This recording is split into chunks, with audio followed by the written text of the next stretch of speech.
오늘 네바시 시간에는 많은 분들이 고생하고 있는 역류성 식도염에 대해서 말씀드릴까 합니다.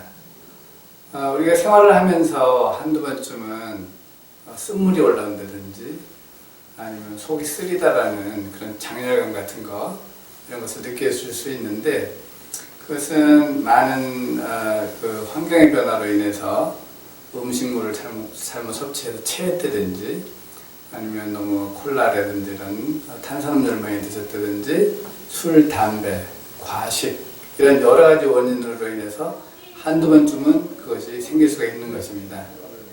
그런데 그것이 지속적으로 1개월 이상, 6개월 이상, 1년 이상 지속이 된다면 심각하게 치료를 생각을 해봐야 되겠죠. 우리가 일반적으로 이렇게 속이 쓰리거나 쓴물이 올라오면 역류성 식도염이라는 말을 많이 듣게 되는데요.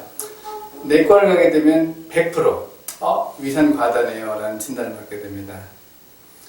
과연 위산 과다일까요? 그렇지 않을 수도 있다는 것인데요.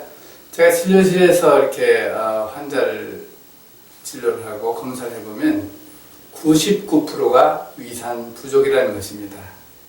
그런데 상반된 진단을 내리게 되는데, 그 이유는 뭐냐면 내시경상 위산이 보이거나 그럴 경우에는 위산이 많아서 역류하네요 라고 생각을 하는데요. 그렇지 않다는 것입니다. 제가 변씨잖아요. 오늘 변기를 가지고 제가 설명을 드리도록 하겠습니다. 우리가 변을 보고 여기 레바를 내리게 되면 변이 내려가게 됩니다. 그런데 만약에 이 변기가 막혔다고 생각해 보세요. 변기가 막혔을 때 물을 내리면 어떻게 될까요? 오히려 역류를 하게 됩니다. 그런데 식도가 넘어온다고 해서 많아서 넘어오는 게 아니고요, 오히려 막혔을 때 넘어오게 된다는 것이죠. 그래서 나타나는 증상이 뭐냐면 트림이 나거나 역류성 식도염 증상이 있거나 아니면 열이 오르거나 심지어 두통, 어지럼증, 불면증까지 이어지는 건데요. 여기에는 더 깊이 원인을 조사할 필요가 있습니다. 첫째로 봐야 될 것은요, 과연 위에 산이 많으냐 적으냐를 검사를 해봐야 되겠죠.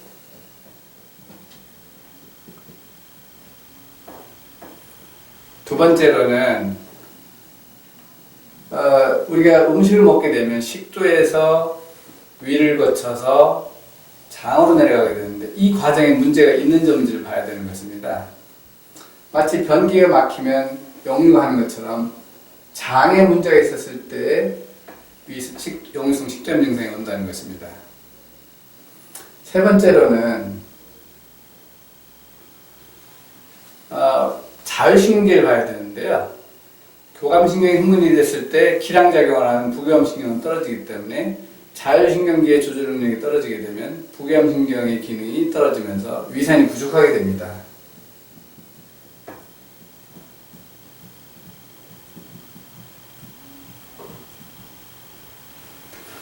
마치 이것은 신호등과 같습니다.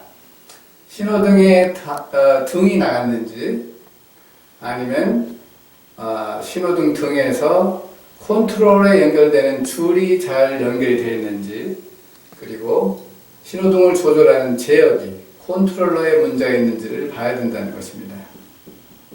세상의 이치와 자연의 이치와 인간의 그 내장 상태는 거의 원래가 비슷합니다. 신호등이 나갔을 때도 이 세 가지를 고려해 봐야 되는데, 그렇지 않고 단순히 등이 나갔네? 등을 갈아야 돼. 이렇게 하는 것은 잘못된 생각이 하는 것이죠. 심지어 어떤 의사분은 위산이 역류되니까 앉아서 주무세요 이런 주문을 하는 경우도 봤습니다. 사람이 어떻게 앉아서 하룻밤을 지낼 수가 있겠어요? 한번 하루라도 그렇게 잡아주셨다면 그 의사는 그런 말을 하지 못할 것입니다.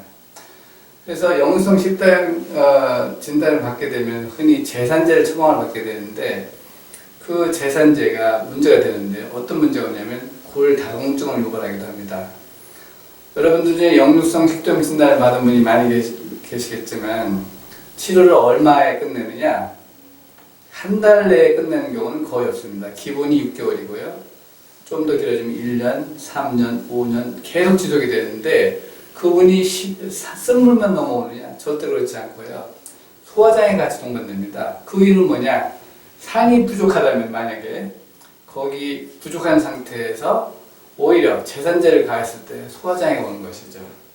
그러면 이제 차근차근히 위산이 부족한지 장애 문제가 있는지 자율신경계에 문제가 있는지를 더 깊이 들어가서 설명해 드리도록 하겠습니다. 위산이 부족한지 적은지는 어떻게 검사하냐면요. 응용근신경학을 통해서 검사할 수 있게 되는데요. 위산이라는 것은 뭐냐면 강산입니다. 그렇기 때문에 우리가 일반적으로 씻지 않은 음식물을 먹어도 위에서 산이 살균을 하기 때문에 우리가 살 수 있는 것이죠. 위는 식도에서 넘어온 음식을 위에서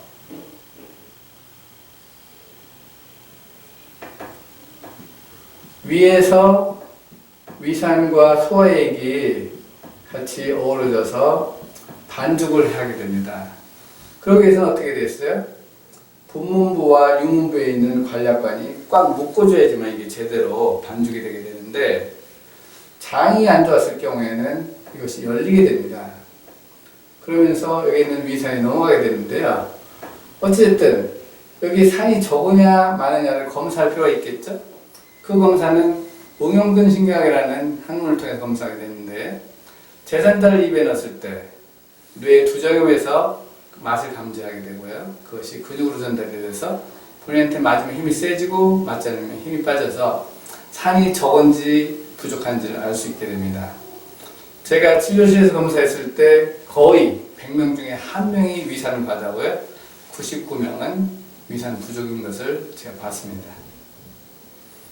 그렇기 때문에 위산이 적다면 적어도 제산제를 드시지 않아야 되는 것입니다.